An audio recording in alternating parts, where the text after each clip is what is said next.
Balimao ani nyokuma très kabako. Malion ala sago au sago. Aywa ni to wuche mu flene ne Assimi Goïta kuyani Abass nunu mina ɲɔgɔn fɛ.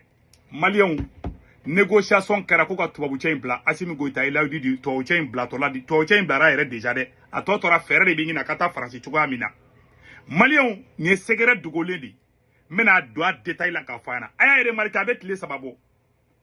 Assimi Goïta ka vidéomanu ou bien kula bon Nathalie Niang contre la dongodu parce que Assimi ni Faransi ani arabu dugu do dugu min da do la be dugu nani dugu duru bo Faransi ka chemo mi dale fleni Assimi Goïta ani Faransi benana ko ka chebla o de ko yere fenge ima e che konane ne Faransi ma u kelen ga ko 20 ans de prison Faransi ma fo ifo Faransi ba da blatola de du awa blale ne bubulu Bamako de u be ka fere ke u ba dugo chogo ma ka ta Faransi chogo amina ala sago aw sago Assimi Goïta e chebla de chebla le no ne me ka fanya na de Nathalie Niang de bole Malion Mali surasi be ka kuma ina me Nathalie Niang de somina Nathalie Niang bora ka fo ibaro nuye ko tiene ke ni da magara woro la doro u ga wulu fato nunu anuka berger allemand u bol de la bossa ikama olu ki buruja fambe bon olu bora ka Nathalie Niang de bora ko ni mao maye ni chebla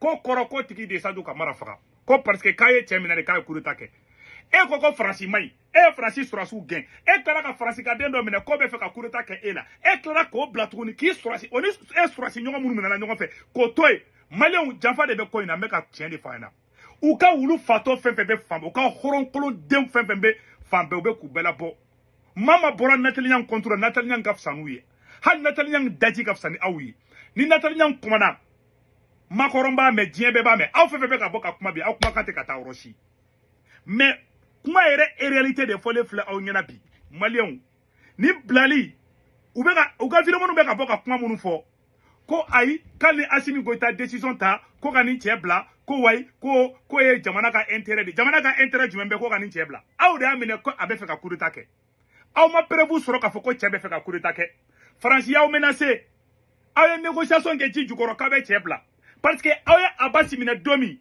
ne akuma tubabu do blala Malion be kumba fo u daji tu aw kun chamancela aw tara tubabu chemine aw bo do ni ala chamancela ayen galon ne tege aw kan galon jora aw la aw négocier dogo la ki de ka tubabu che juge sisa non ka to che bla muna aw ma tubabu che ni Abass Dambélé ani général Nema Sagara ni général Abass Dambélé muna amolu juge ñongo fe ay u juge men kale courané la Malion u benala ko ka che bla di Tchèque mata Faransi folo tchèbe malla Assimi Goïta kene tchèbla tchèbe résidence surveillée la tchète kaso la blende et puis ou ya communiqué mike ou ko e samuga kaso di tchèma ko tchè bora Mali kono ko tchè kana se ko ni tchè Mali bla ko tchè ka samuga ka kana se Mali kono o koro samuga mun diro be gracier tchè ta to de tchèbe ki la bendi tchèbe ga valju la bendi awa tchè ta to fle Faransi pour que Malion kana fenye Nathalie Niang de dado na kuma ina Nathalie Niang bora ka kuma mun fo ndela ka yira la me ay Nathalie Niang ka kuma la me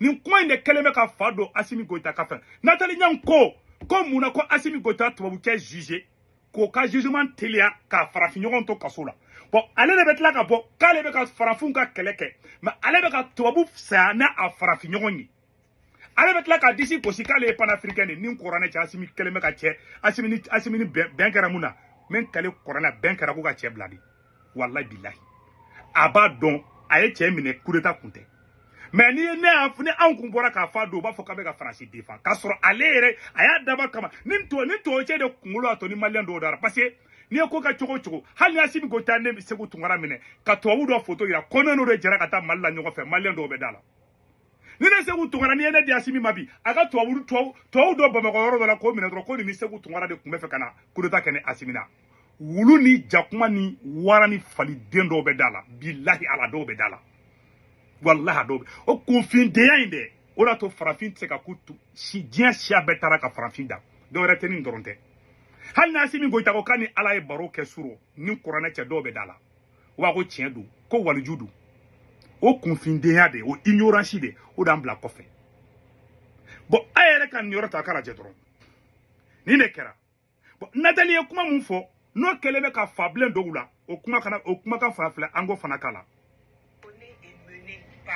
l'État français.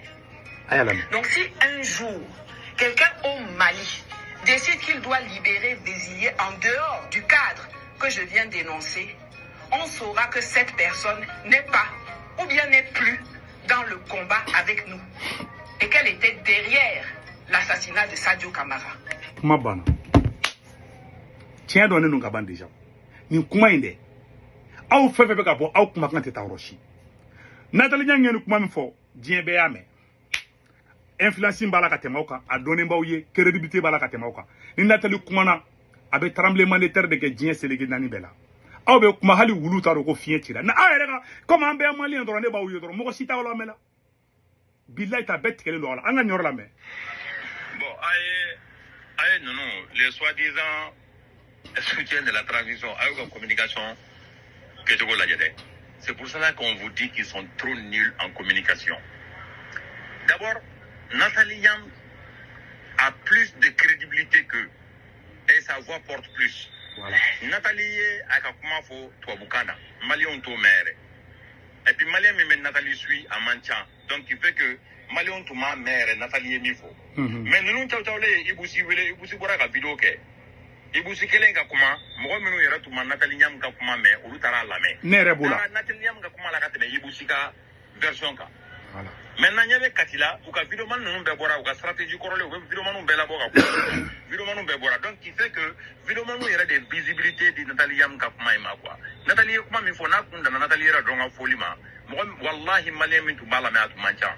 Mais nous, il y a des communications tellement où tu fais non communication là. On a Nathalie Diabili, mais ils ont permis à tous les Maliens de comprendre ce que Nathalie avait dit. Vous voyez comment ils sont nuls en communication.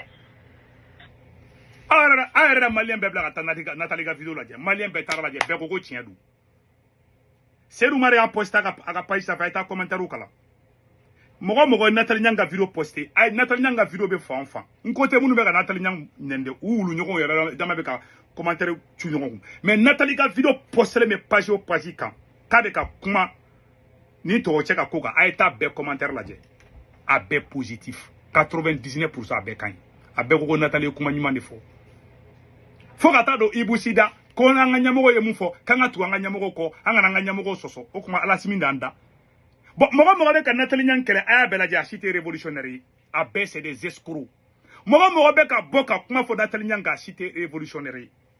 A shima an révolution kele mun ga shima yala. Ali mun yera la beta sera infiltré ou dedou. Ne de flega kuma il faut onyana bi.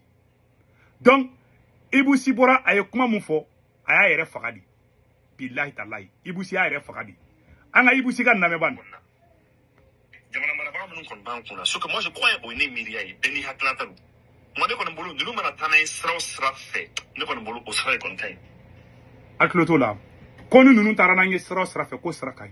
Saranga ke sarai anga tuko. In alache. Boni ibusi kelengelen fleni ni ma M5 keleke. Ama yere wulu keleke. Parce que les révolutionnaires ou janfa katara ma krikaro de kenyogon ka kokolu defa. Mogo be ka boka Nathalie révolutionnaire halala de konta nyama de made. A halala de fefe abeba do ko Nathalie tien defo. Aw de to wuche mine e bube ou to che blato de fuba fuka mogo ngena ko malion ka famia ko jamana ko intérêt ate do magashi kungolo kona aw e de ya fo jiebe na ko to che be fe ka kudeta kila iye wara ku de mine to che blato tere nasim ko ta to che blato ko ko simi kede asado ka barafaka Nathalie Nyang ken ya fo aw ambe Nathalie Nyang ko bi amba ko shini akambe